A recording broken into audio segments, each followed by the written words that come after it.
desea. El sol de la mañana. ¡Bomba! Sol 106.5. Buenos días, muy buenos días a todo el pueblo dominicano, a todo el mundo que nos ve en este momento en el Sol de la Mañana, el más importante y el más influyente programa de la República Dominicana. Como dice muy bien don Julio Martínez Pozo, que está descansando tranquilo, ¿verdad? Así es que hoy, como 3 de enero de 2025, el primer viernes de este nuevo año. Un saludo muy especial a todos los amigos y amigas que están en sintonía con nosotros, que siempre nos dan su apoyo, nos escuchan en cualquier latitud del mundo donde se encuentren. Un abrazo especial, un amor especial, un afecto especial para todos ustedes. Miren, quiero como siempre iniciar esta intervención con la palabra de Dios. Romanos 15:13 dice que el Dios de la esperanza los llene de alegría y paz a ustedes que creen en Él, para que rebosen de esperanza por el poder del Espíritu Santo. A todos los que creen en el Señor, a todos los que buscan la paz del Señor, que sea todo alegría, que sea todo felicidad en este día y en todo este nuevo año. Miren, quiero iniciar, tengo varios temas a propósito de los retos de la economía de este año. He empezado a hablar un poco de eso. Quiero hablar también de los retos de los partidos políticos y de algunos temas interesantes que tienen que ver con, ¿verdad?, el inicio de este año, las perspectivas en diversas áreas. Pero quiero iniciar primero dando las gracias a don Antonio Espaillat y a doña Montserrat, los propietarios, grandes amigos y hermanos de mucho tiempo, propietarios de RCC Media, porque creo que uno de los mejores regalos que he recibido en esta temporada fue un libro que ellos nos regalaron, que se llama Pensar rápido, pensar despacio, de Daniel Kahneman. Daniel Kahneman es un psicólogo, uno de los mejores psicólogos, falleció en este año, pero uno de los psicólogos más importantes e influyentes, que ha sido la única persona no economista que ganó el Premio Nobel de Economía. Un psicólogo no economista y ganó el Premio Nobel de Economía en el 2002. ¿Por qué ganó el Premio Nobel de Economía? Precisamente en este libro él desarrolla las ideas y las tesis fundamentales. Miren ahí ese libro, Pensar rápido, se lo recomiendo a todos, Pensar rápido, Pensar despacio, de Daniel Kahneman. Lleva ya como 30 ediciones, un libro extraordinario. Y Daniel Kahneman, que es uno de los pensadores más importantes de este tiempo, es de origen israelí, pero ciudadano de Estados Unidos, profesor de varias universidades en Estados Unidos. Y él desarrolló varias teorías de la psicología aplicadas a la economía para hablar de todo lo que tiene que ver con decisiones y sobre todo con el asunto de la prosperidad. Él junto con varios investigadores junto con él, Byron Smith fue laureado con él, fue condecorado con él, le dieron el Premio Nobel de Economía a él y a Byron Smith, y debió estar otro también, un psicólogo matemático, Amos Tversky, que también hizo investigaciones con él, pero antes de darle el premio ya había fallecido por cáncer. Entonces, este gran investigador él es psicólogo, pero investiga desde el punto de vista de la economía y dice, hay dos formas de pensar en nuestro cerebro, dos formas de pensar. Él llama el sistema 1 y el sistema 2. El sistema 1, dice él, es el que opera de manera rápida y automática, con poco o ningún esfuerzo y sin sensación de control voluntario. Mientras que el sistema 2 centra la atención en las actividades mentales esforzadas que lo demandan, incluidos los cálculos complejos. Las operaciones del sistema 2, dice él, están a menudo asociadas a la experiencia subjetiva de actuar, elegir y concentrarse. Es decir, él dice, tenemos una forma de pensar rápida que no toma en cuenta nada y tenemos otra que piensa con más cuidado, más tranquila, que es la que evalúa todos los datos, todas las estadísticas, todas las cosas. Entonces, él habla de cómo manejar estas dos cosas y desarrolla una teoría para aplicarla a la economía.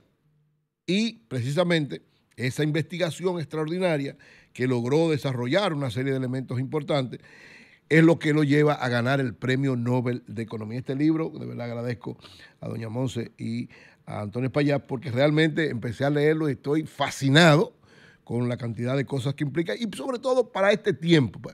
Yo se lo recomiendo a muchas personas porque aunque ellos usan este sistema, ¿verdad?, de la psicología para la economía, es para todo en la vida. Ellos lograron, ¿verdad?, desarrollar esto. Dice Kahneman que si hay algo que realmente él quiere hacer es probablemente ser demasiado optimista, pero evidentemente que al ser el optimismo la fuente de todo lo bueno, es también la fuente de muchos fracasos.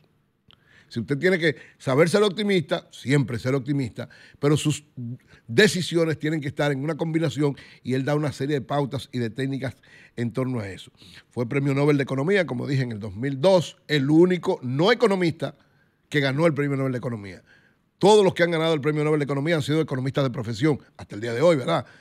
Puede ser que ya las cosas cambien como están los tiempos, pero él sentó ese precedente y sus hallazgos, sus investigaciones de la racionalidad humana para precisamente darle fundamento a una teoría económica moderna para las decisiones de la prosperidad y del bienestar de los individuos, de los países y de los sistemas a nivel mundial. Así es que gracias a doña Monse, a don Antonio Espaillá, y exhorto a todos a que busquen este libro, Pensar rápido, pensar despacio, de Daniel Kahneman, una joya realmente, una joya desde todo punto de vista. Para tomar las decisiones, sobre todo ahora que se inicia el año, es muy bueno porque tenemos que tomar de manera personal y como país, tomar decisiones que lógicamente tienen que llevar a tener la mayor racionalidad posible, el mayor optimismo posible, el mayor apego a la verdad, pero la mejor eficacia para lograrse. Y ellos dan una serie de pautas en torno a eso. Gracias por este regalo y exhorto, Daniel Kahneman, no dejen de buscarlo. Pensar rápido, pensar despacio. Debe estar, ¿verdad?, en Amazon, debe estar en las librerías, debe estar en todos los lados. Así que no dejen de leer esta joya. Y gracias, doña Monse y don Antonio Espaillat, por este presente tan importante. Miren, yo he estado desarrollando en estos días lo que entiendo son los retos del gobierno. Decía y hablé ampliamente en mis comentarios anteriores sobre los dos retos que entiendo son de los más importantes. Uno es el que tiene que ver con la deuda externa, que está creciendo de manera desmesurada, hasta irracional e inexplicable, y que lógicamente se está llevando la mayor parte del presupuesto. O sea, estamos pagando más de intereses de la deuda que cualquier cosa. En el presupuesto, más de la cuarta parte se va a intereses de la deuda, ni siquiera al pago del capital de la deuda, a intereses, y eso es sumamente peligroso. Y el otro es el déficit eléctrico, que también es otra gran preocupación del gobierno. Hoy quiero hablar de otros aspectos, que de la misma manera, aunque esos dos son los principales, hay otros grandes retos que tiene el gobierno en este tiempo, que debe manejarlo con sumo cuidado a propósito de este año 2025, que tiene tantos retos importantes, como la perspectiva del gobierno que, ¿verdad?, camina a tener que desarrollar una serie de elementos importantes, porque la primera gestión del presidente Luis Abinader ha tenido una debilidad en cuanto a inversión pública y en cuanto a resultados mostrables a la población. Ha sido un buen gobierno, fue reelecto con una votación de un 57%, pero evidentemente que hay una serie de preocupaciones y sobre todo desde el punto de vista de la economía en sentido general. Entonces, además de la deuda y de la situación eléctrica, uno de los principales, desde mi punto de vista, uno de los principales retos del actual gobierno están en mantener la estabilidad fiscal, sobre todo por lo que aconteció con la reforma fiscal. Todos sabemos, una reforma fiscal, que aunque todos estamos de acuerdo que tiene que haber una reforma fiscal, el gobierno no entendió el mensaje de la sociedad ni el signo de los tiempos para proponer una reforma fiscal que fuera acorde a una necesidad real del país, pero en coordinación con todos los sectores. Yo creo que ahí estuvo la gran debilidad del gobierno en la reforma fiscal. No es que uno esté en desacuerdo con una reforma fiscal, no. Ni que le pongan impuestos a quien tienen que ponerle, ni que le cobran a quien tengan que ponerle, no. Lo que pasa es que lo que estaban planteando, lamentablemente, hacía más daño que bien. Ese fue el error de la reforma fiscal. El error de la reforma fiscal no es que hicieran una reforma fiscal, es que la hicieron mal, es que la plantearon mal, es que no consultaron con nadie, es que quisieron imponerla. Y a final de cuentas, entonces, tanto la población como los diversos sectores económicos y sociales dijeron, no, así no, un momentito, así no. Y por eso el presidente lamentablemente tuvo que retirar la reforma fiscal. Fruto de eso están tomando una serie de medidas que lógicamente ojalá no le hagan más daño a la economía. Entonces yo creo que uno de los grandes retos del gobierno, después de esa experiencia dolorosa del retiro de la reforma fiscal, es mantener la estabilidad fiscal. Parece contradictorio, pero es lo correcto.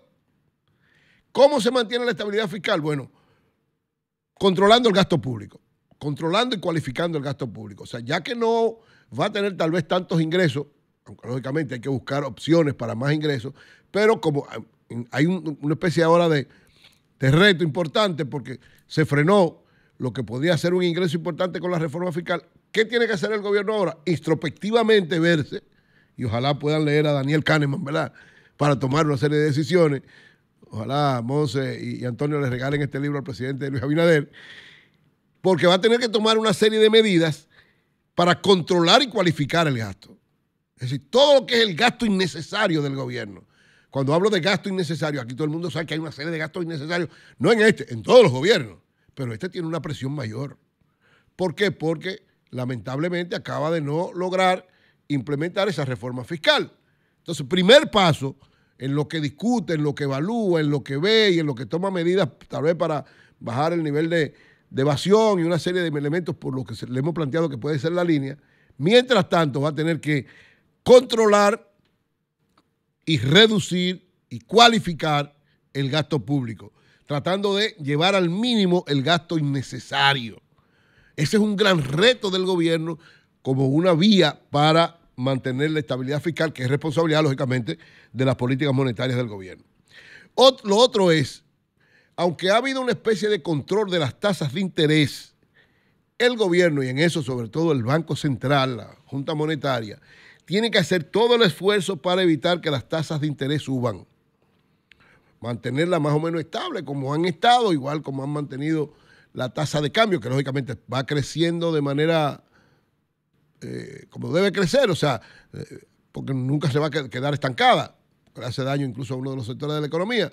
Pero ese espíritu que hay para la tasa de cambio tiene que también haber para la tasa de interés, porque las tasas de interés cuando suben provocan una situación complicada y un proceso inflacionario que es sumamente peligroso para la estabilidad macroeconómica, pero sobre todo para el bienestar de la población. Entonces, uno de los grandes retos hasta ahora, ¿verdad?, por lo menos en este año, se logró. Vamos a ver la expectativa que nos llega de parte del gobierno de Trump y de los Estados Unidos, porque nuestra economía es una relación directa que tiene con la economía norteamericana y como funciona aquella, tiene efectos directos sobre la nuestra.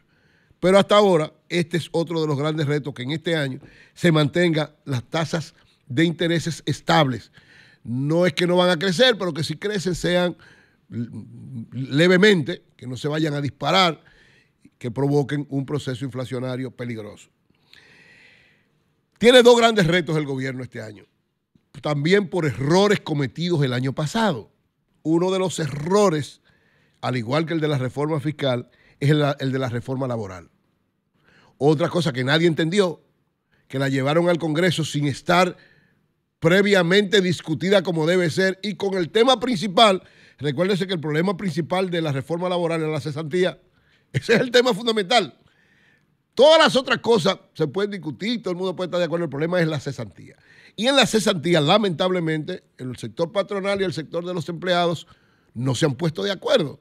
El gobierno es un mediador, pero sin tener esto claro, llevó una reforma laboral que a final de cuentas se va a empantanar, salvo que quieran hacer otra locura parecida a la reforma fiscal, pero evidentemente que esta reforma laboral, si no hay un acuerdo, sea para ahora, para 10 años, para 20, para lo que usted quiera, sobre la cesantía, no va a haber reforma laboral propiamente dicho. Habrán parches, habrán decisiones sobre el trabajo doméstico, sobre el tiempo, sobre lo digital, todo lo que usted quiera, que ahí todo el mundo de alguna manera está de acuerdo.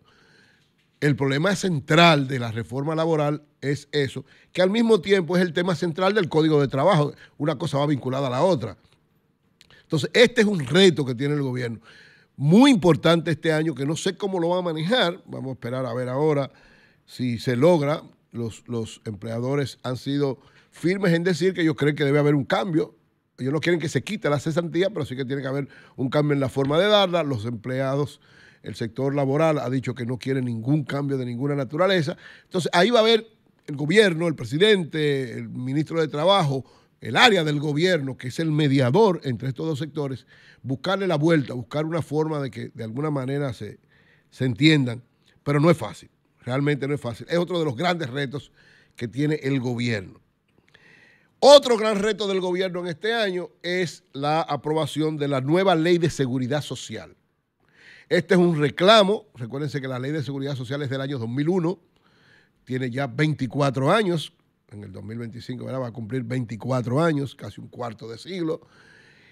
Han cambiado el mercado laboral, el mercado de trabajo, el mercado productivo ha cambiado de manera significativa en estos últimos 20 años, es decir, la tecnología, la digitalización, todo el cambio que ha habido en la forma de hacer la producción de la riqueza y de valorar los beneficios para los trabajadores, que es uno de los soportes fundamentales de la Ley de Seguridad Social y para la población en sentido general, todo ha tenido un cambio profundo y significativo. Entonces, esta ley hay que ajustarla a ese cambio profundo y significativo y lógicamente es uno de los grandes retos del gobierno porque ahí hay cosas que van a generar profundas y duras discusiones.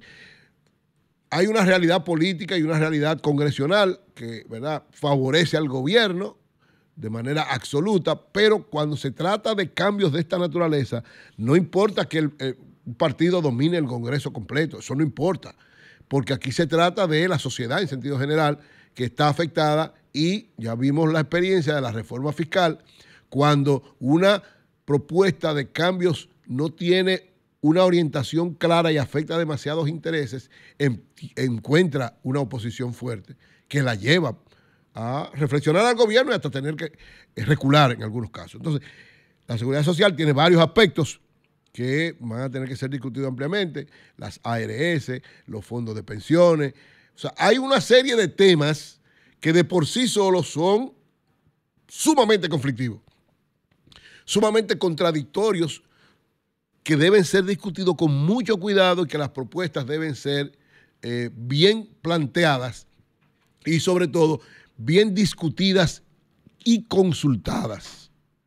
Porque si se quiere imponer algo aquí, salvo, ¿verdad?, lo que está ya decidido, orientado por las tres partes fundamentales que tienen que ver con la seguridad social, que es gobierno, sector privado y el sector de los trabajadores, si no hay una coherencia en torno a eso, lamentablemente podríamos tener entonces situaciones graves que afecten tanto la seguridad social, propiamente dicho, como la seguridad política y la estabilidad política de la República Dominicana. Entonces es otro reto importante desde el punto de vista económico global, que es una nueva ley de seguridad social ajustada a los nuevos tiempos, pero con espíritu de concertación.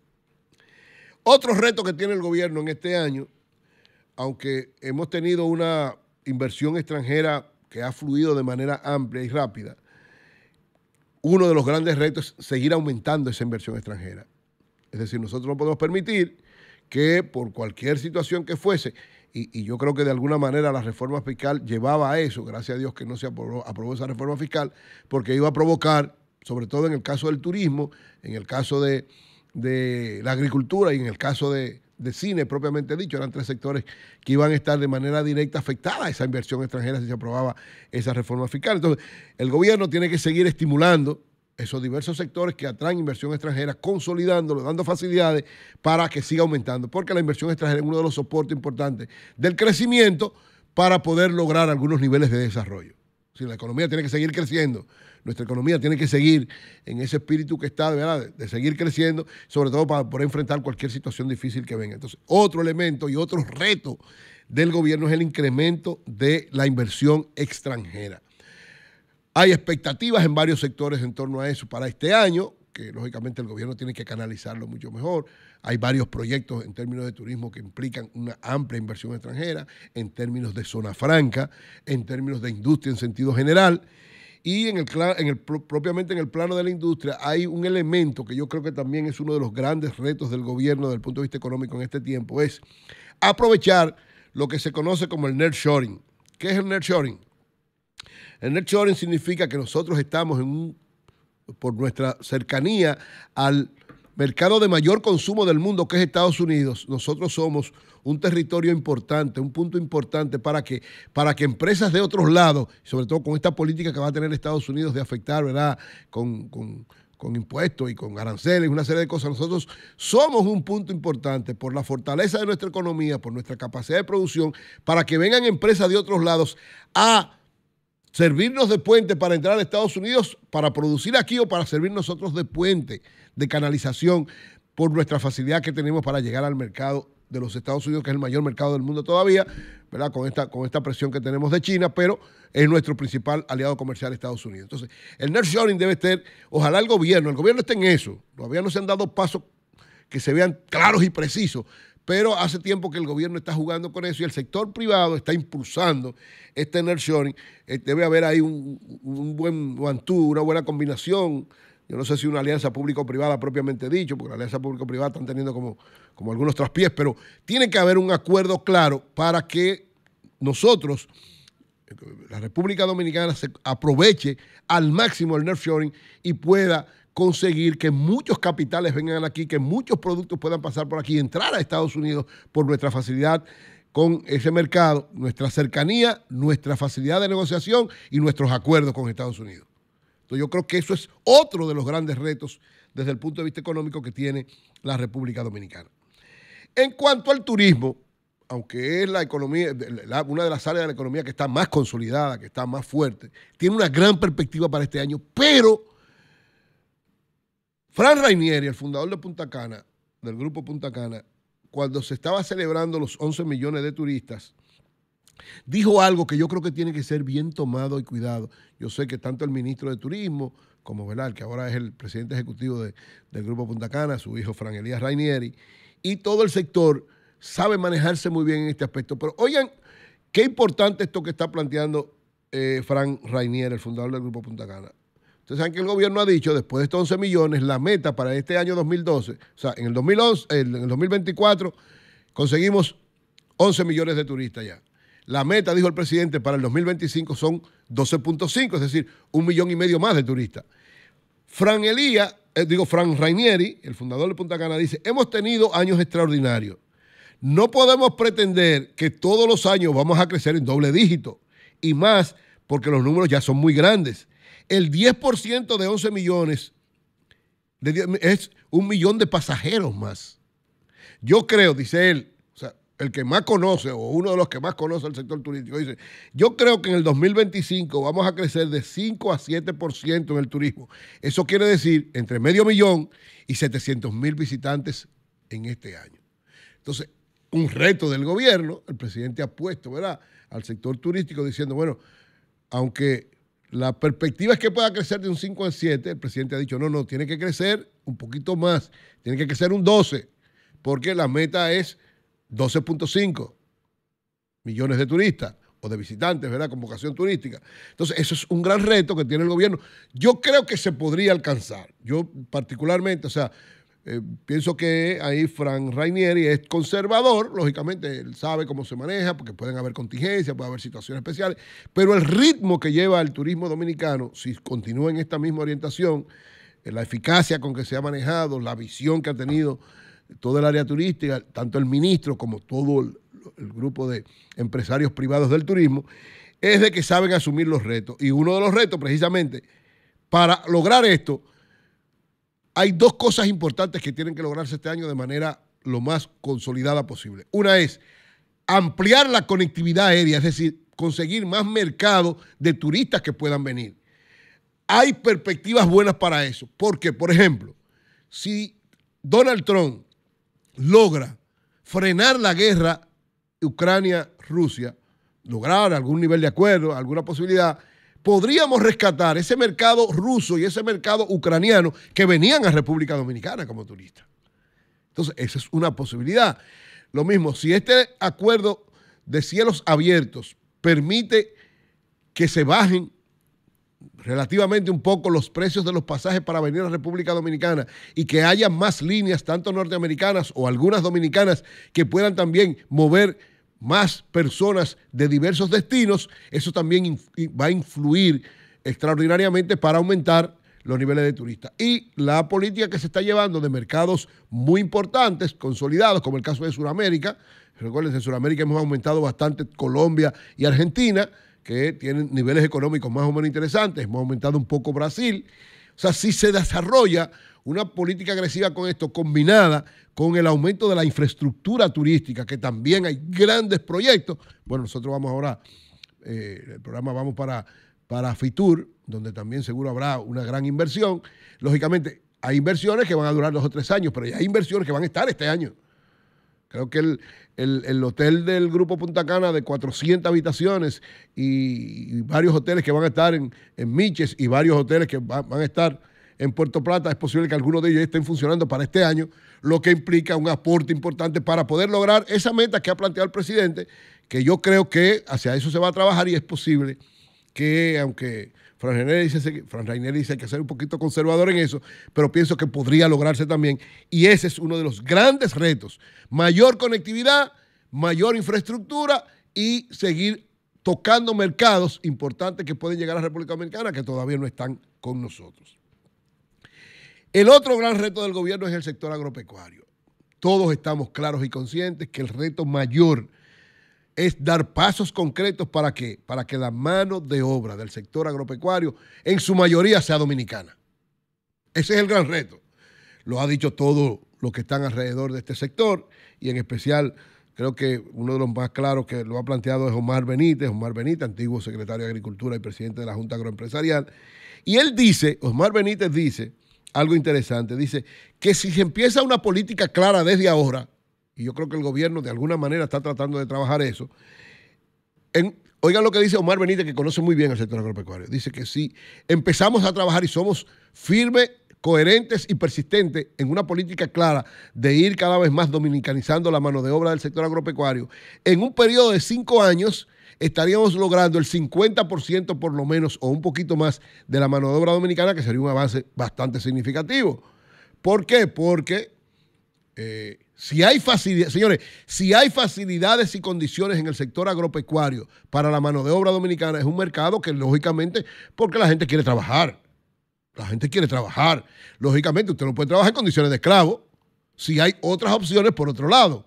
Entonces, yo creo que este gran reto del sector agropecuario, para mí es una de las cosas más importantes. Dice Omar Benítez que dominicanizarlo, hay alrededor de 280,000 inmigrantes haitianos que trabajan en condiciones irregulares, dice esa cifra, dice, eso lo podemos reducir de tal manera, logrando esto, primero dando mayores facilidades y condiciones para que los dominicanos estén y también haciendo un trabajo para que los que hagan ese trabajo que extranjeros, de alguna manera, ahí hay que discutirlo, cuál va a ser la manera, que los que de verdad sirvan, sean válidos para esto, tengan por lo menos algún nivel de regularización. Algún nivel de regularización. Dice doña Consuelo que ya tiene, ahorita ya lo dará. Pero la idea es trabajar, o sea, este año es clave para trabajar en eso. ¿Por qué? Dice, y Omar sabe lo que está diciendo, que si empezamos a dar pasos concretos, por lo menos en 3, 4, 5 años, vamos a lograr reducir al 50% y tal vez más. Y entonces esa debe ser la orientación. Yo creo que entonces el otro reto en el área agropecuaria es mantener nuestra soberanía desde el punto de vista de la seguridad alimentaria. Hay muchas quejas, digamos, sobre el trabajo del Ministerio de Agricultura. Creo que debe haber una combinación más clara entre sector privado y sector público, porque ciertamente han habido varias decisiones. En el primer periodo de gobierno del presidente Luis Abinader hubo varias decisiones desde el punto de vista del sector agropecuario que no eran las más correctas y que no beneficiaron tanto al sector productivo nacional. Entonces, este año y este periodo tiene que tener algún nivel de variación en torno a eso. Yo no sé si van a quitar al ministro de Agricultura. El problema no es de un ministro, el problema es una política pública desarrollada por el gobierno. Lógicamente, los ministros influyen, los ministros determinan una serie de elementos, pero es una política pública dirigida al sector agropecuario que sea lo más coherente y lo más precisa posible. Eso yo creo que son los retos desde el punto de vista económico, en sentido general. Desde el punto de vista político, y quiero pasar ahora al área política, creo que también hay grandes retos políticos, sobre todo para los 3 grandes partidos dominicanos. El sistema de partidos tiene un gran reto. el sistema de partido como tal ahora mismo, para este año 2025. Y es esta decisión tomada por el Tribunal Constitucional con las candidaturas independientes. Yo creo que es un gran reto. ¿Por qué? Porque si bien es cierto que es un disparate, todos lo decimos y todos sabemos que es así, el Tribunal Constitucional no podía tomar esa medida porque él no tiene que, se extralimitó, lo hizo extrapetit, se pasó, porque él no es Congreso, él es un regulador de que se cumpla con la Constitución y se pasó. Ahora, como muy bien decía en estos días doña Consuelo, hay una reflexión para los partidos políticos en torno a esto.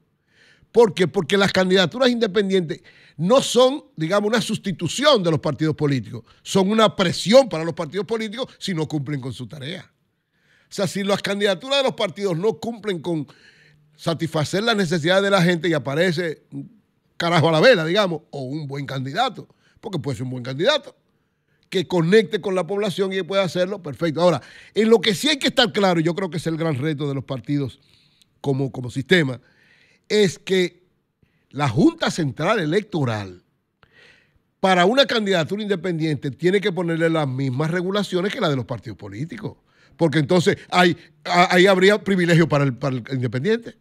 Si los partidos políticos por llevar un candidato tienen una serie de regulaciones, el independiente tiene que también tener una serie de regulaciones, porque eso es lo correcto. Ahora, no es que él no pueda ir, él puede ir, un candidato puede salir de los partidos independientes. Ahora, tiene que tener reglas. Tiene que de alguna manera hacer lo mismo que hacen los partidos, lógicamente no dentro de los partidos, pero tiene que haber una serie de reglas.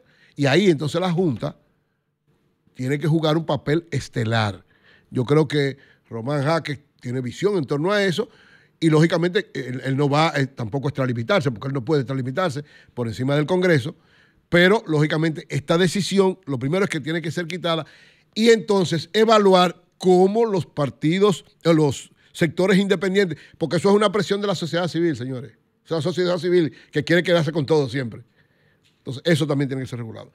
Y en términos particulares, ya brevemente, creo que el PRM tiene un reto doble. Lo primero es seguir haciendo un buen gobierno, es decir, lo que ha hecho mal, tratar de corregirlo. Como diría Danilo, corregir lo que está mal, continuar lo que está bien, hacer lo que nunca se hizo. Tiene un reto, o sea, que siga desarrollando un buen gobierno y, lógicamente, manejar la situación interna de sus precandidatos. Que si bien es cierto, este año no es que tal vez lo van a elegir, lo elegirán en el 2026, pero este año va a haber ese cruce entre todos esos candidatos, nadie lo quita. Va a haber una lucha, sobre todo entre los dos más importantes. Los dos más importantes son David Collado y Carolina, los que mejor miden en las encuestas, y todos los otros que son muy importantes y fuertes también, jugarán entonces un papel importante alrededor de esto. Esto tiene que regular porque puede provocar una situación difícil al PRM si no lo sabe regular desde ahora. En el caso de la Fuerza del Pueblo, concluir ese proceso organizativo que tiene, ahí hay algunas fisuras. O sea, recuérdense que ellos están haciendo un congreso interno para elegir su nueva dirección. Con candidato no hay problema, porque el candidato todo el mundo sabe que va a ser Leonel, a pesar de todas estas cosas que hay con Omar, pero Omar no creo que vaya a enfrentar a su papá. Pero internamente tiene que consolidarse como partido y ojalá no haya ninguna fisura, ojalá que no, en la elección del secretario general y en la elección de los miembros de su dirección política, porque ciertamente, señores, hay unas discusiones fuertes, hay problemas. Es verdad que en cualquier partido las cosas se resuelven, pero la situación que hay al interno de la Fuerza del Pueblo no es fácil, sobre todo en la lucha por la Secretaría General y por los mayores puestos organizativos dentro de la estructura que decide. Porque, ¿verdad? Leonel es el líder, todo el mundo está con Leonel, pero los mandos medios son los que deciden la política cotidiana. Y finalmente, con el PLD, bueno, acabo de escribir un artículo en La Crónica, el periódico digital de nuestro hermano Máximo Jiménez y Emelín Valdera, donde hago una evaluación de los retos que tiene el Partido de la Liberación Dominicana. Lo exhorto a que lo busquen, ¿verdad? La Crónica, un periódico interesantísimo desde el punto de vista digital. Porque ahí yo planteo los dos grandes retos del PLD que he estado diciendo. El PLD salió muy bien de su congreso. Este año fue muy duro porque un 10% de las elecciones después de haber tenido. Creo que Abel Martínez no satisfizo las expectativas ni del PLD, ni del país, ni nada, lamentablemente. Pero por lo menos el PLD se preservó, desarrolló un buen congreso, salió muy bien del congreso, a pesar de los problemitas internos que hubo, pero salió muy bien. ¿Cuál es el reto desde mi punto de vista del PLD en este año 2025? Uno, trabajar para que esa imagen de partido corrupto se le quite definitivamente. No es que no haya corrupto, hay corrupto en todos los partidos hay corrupto. Ahora, esa campaña que llevó el gobierno agresiva, que lo llevó precisamente a todo eso, tienen que enfrentarla. Le han cogido miedo. Nadie ha salido de verdad en el PLD a enfrentar eso. No sé si es que tienen miedo, que tal vez, ¿verdad? Pero ahora que tienen un nuevo secretario general que no tiene ninguna vinculación con nada, porque Johnny Pujol es tremendo muchacho, brillante desde todo punto de vista. Entonces, esa estructura dirigencial del PLD ahora tiene que tomar una medida clara frente a eso. Y finalmente, lo que creo más conveniente para el PLD también esto es hacer lo que hizo con Abel. O sea, recuérdense que a Abel los cogieron como 2 o 3 años antes. Hicieron una especie de evaluación interna, una consulta que después, ¿verdad?, la ratificaron y eligieron su candidato. El PLD tiene que elegir, creo yo, modestia aparte, su candidato presidencial, su candidata, este año debe hacerlo. Hacer un proceso parecido, una consulta, pero que, ¿por qué? Porque si no escoge el candidato este año, todo lo que haga desde el punto de vista opositor lo va a canalizar Leonel Fernández, que es el que está más alto en las encuestas por una serie de elementos y el que salió mejor parado en las elecciones. Entonces, ¿qué necesita el PLD? Tener a alguien que lo que haga como partido opositor se vaya catalizando electoralmente. Y yo creo, entre todos los aspirantes, hay una gran cantidad de aspirantes, gente que se menciona y no se menciona, Juan Ariel, Charly Mariotti, Margarita, varios, y Francisco Javier. Particularmente creo, que me excusen todos mis amigos del Partido de la Liberación Dominicana, pero yo creo que el candidato o la persona que ahora mismo podría rescatar esa imagen que el PLD necesita, levantar el ánimo del Partido de la Liberación Dominicana y ser la mejor opción para presentar como propuesta presidencial es Francisco Javier García. Tiene experiencia, tiene brillantez en todo el sentido, sabe unificar y es un tremendo estratega. Yo creo que eso es lo que necesita el PLD en este tiempo. Y finalizo diciendo, como finalicé el artículo en la crónica, no es casual que el equipo principal de Danilo Medina, el entorno de Danilo Medina, está apoyando a Francisco Javier, movilizándose con Francisco Javier y apoyando a Francisco Javier. Yo creo que eso es un mensaje y una señal que se está mandando a los PLDistas. Ojalá la sepan interpretar. Cambio y fuera.